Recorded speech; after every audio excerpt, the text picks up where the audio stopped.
My name's Steve Rosenfield, and I'm a photographer from Boston, Massachusetts.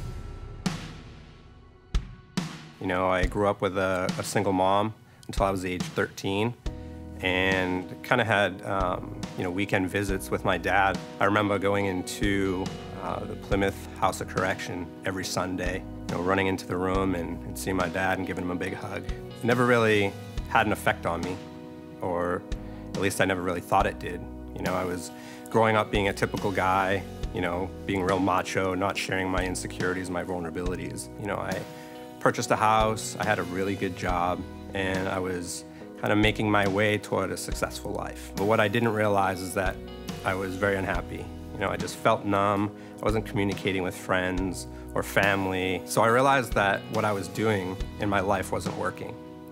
So I figured I had to do something different. I started to journal and writing my feelings down and just writing anything that came to my mind. And I find myself getting really emotional. It kind of made me question myself, what's going on with me? Why am I getting so emotional? I realized that the more I shared with myself, the more I started to be free and to feel more comfortable with myself. So I wanted to take that to my friendships and to my family and really share who I really was, to allow myself to be vulnerable and share my insecurities and things that bothered me. I started talking to my family and sharing things with my friends that I wouldn't normally share before, things about my father, things about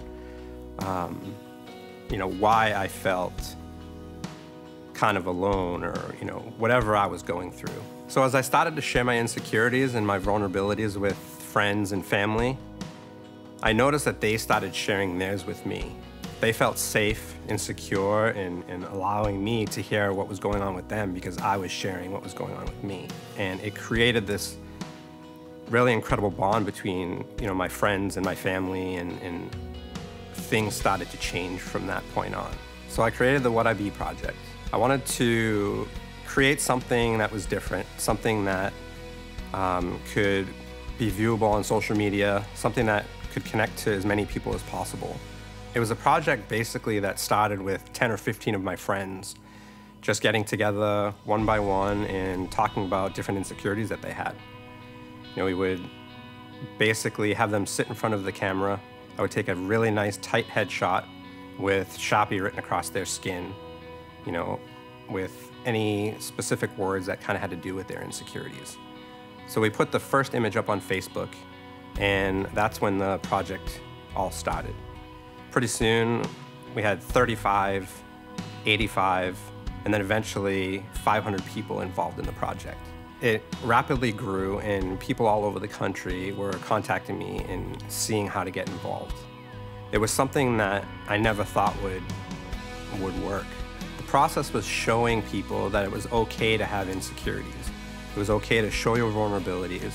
We all struggle, and we all go through our daily life with things that we're hiding. And we're afraid to show them because we're afraid that people are going to judge us and make fun of us. What the project has done is it's shown we can be ourselves. We can tell our story, and people will be accepting. People will understand. Share yourself. Tell your story. Don't let anybody else tell it for you. I challenge you to grab a notebook, a Post-it note, or even write it on your skin in a Sharpie. Share your insecurity, and don't let it take control of you.